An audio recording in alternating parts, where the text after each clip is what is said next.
Hi guys, आइए अब हम लोग बात करते हैं usages of dimension.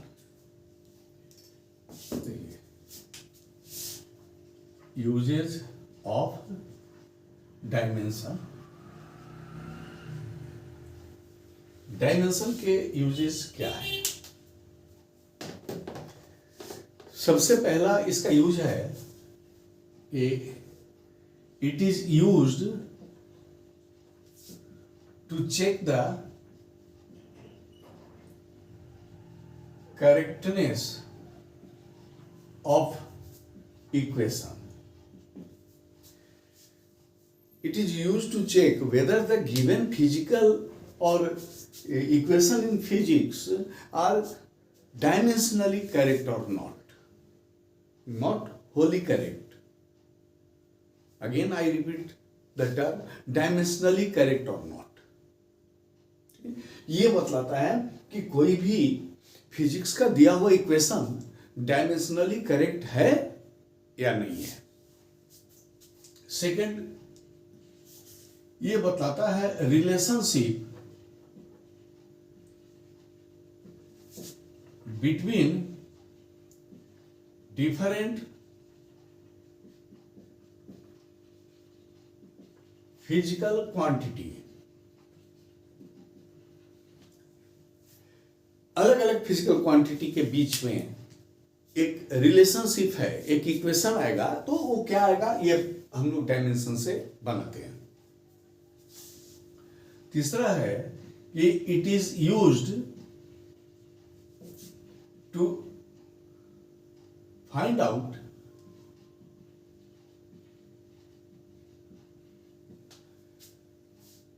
The dimension of many physical या many constant in physics।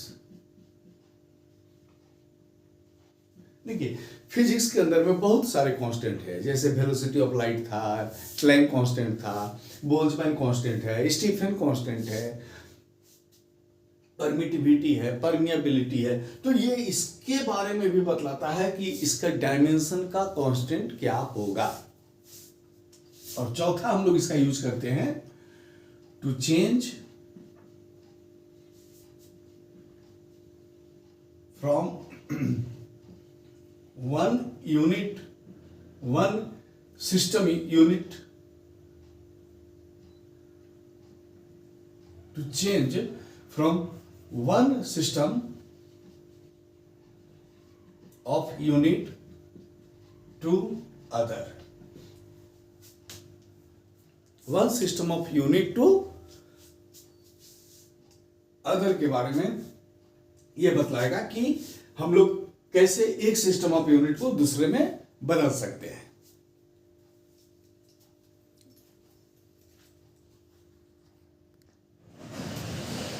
अब आइए हम लोग बारी बारी से इसके यूजेस को एग्जांपल से समझे। जैसे पहला यूज है कि to check the correctness of equation. इस रूल को समझने के पहले हमको एक टर्म समझना पड़ेगा, प्रिंसिपल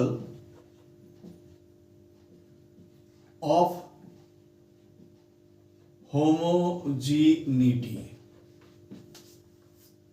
प्रिंसिपल ऑफ होमोजेनिटी, देखिए बहुत सिंपल सा रूल है प्रिंसिपल ऑफ होमोजेनिटी।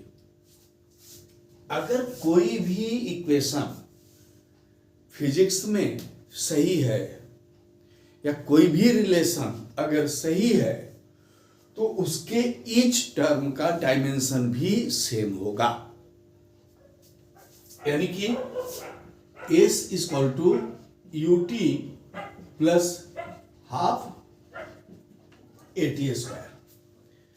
अगर ये इक्वेशन सही है तो इसके ईच टर्म का डायमेंशन, जितने टर्म है, देखिए लेफ्ट साइड में एक टर्म है और राइट साइड में दो टर्म है, तो इस तीनों का डायमेंशन भी सेम होगा। That is called principal of homogeneity. इसका उल्टा भी सही है कि अगर कोई भी डायमेंशनल इक्वेशन में लेफ्ट और राइट साइड के टर्म को इक्वल कर दिया जाए तो करेक्ट इक्वेशन फाइंड आउट कर लेंगे हम लोग। Dimensionally correct, it is also dimensionally correct की बात करते हैं। अब जैसे देखिए एस का डायमेंशन, एस क्या हुआ, डिस्टेंस है, तो एस का डायमेंशन हो गया एल, यूटी, यूटी, यू हो गया initial velocity. Velocity is velocity, initial हो फाइनल हो इससे हम लोग को कोई मतलब नहीं है। तो वेलोसिटी का हो गया एल टी माइनस वन और टाइम का हो गया टी। देखिए टी और टी कैंसिल आउट हो गया, क्या बच गया हम लोग के पास, देखिए एल और एक हो गया हाफ ए टी स्क्वायर। देखिए ये तो कांस्टेंट है, इसका कोई डायमेंशन नहीं होगा।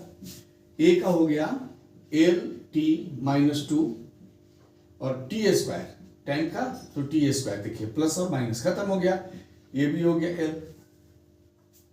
अब देखिए dimension of all the term involve in the equation is same, all the term has dimension L, L and L.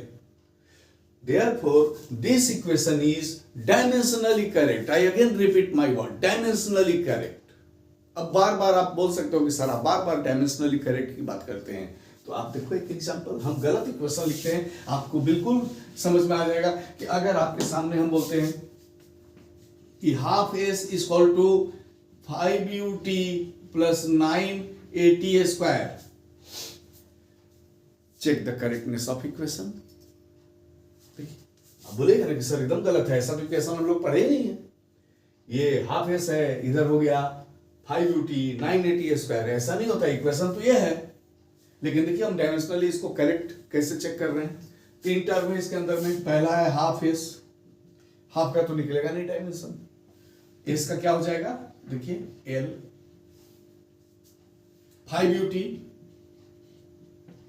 5 का कोई डायमेंशन नहीं, कांस्टेंट है, u का L T minus one into T, T और T cancel, L 9at square, 9 का तो dimension नहीं होगा, ए का हो गया L T minus two into T minus two, T पर टू, सॉरी माइनस नहीं, टी पर टू, प्लस और माइनस खत्म,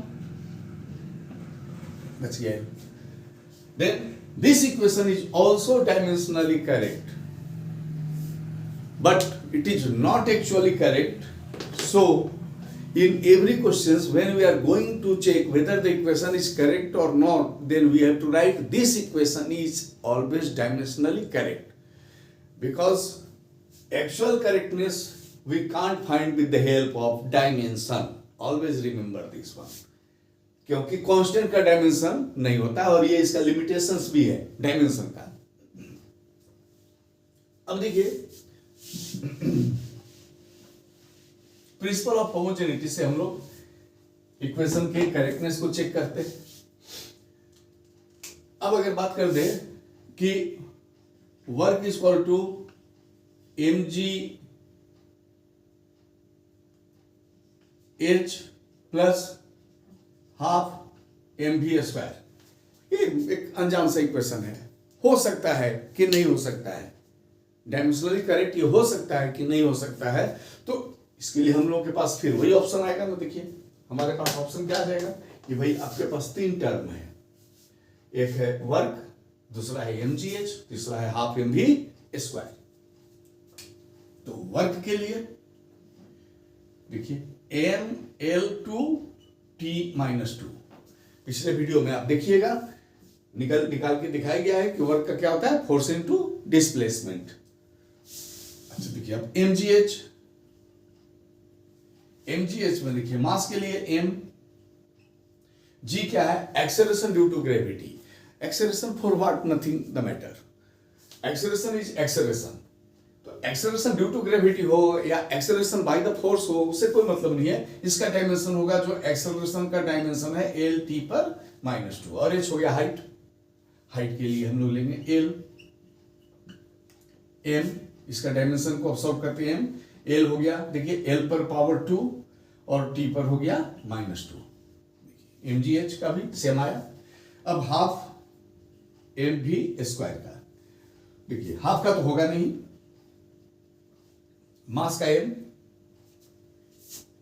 v हो गया LT-1 और इसका स्क्वायर करते हैं तो ये हो जाएगा m l पर 2 t पर -2, m l पर 2 t पर -2। देखिए तीनों का डायमेंशन बिल्कुल सेम आ गया।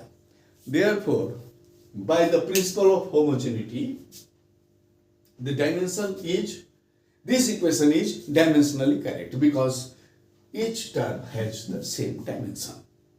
So it is dimensionally correct. Again I repeat, not actually correct. In this way, we can find out large number of equations whether they are dimensionally correct or not. So you are trying to do in your homework and message me whether you have find out the result or not. Check the, your question is check the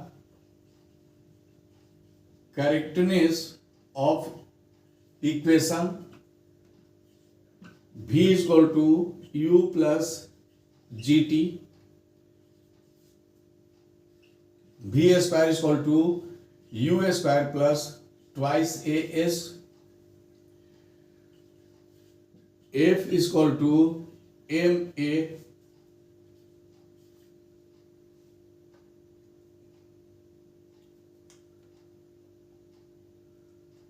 f is equal to ma, work is equal to force into displacement. I have given 4 equations and now you are going to check whether these equations are dimensionally correct or not. Thank you.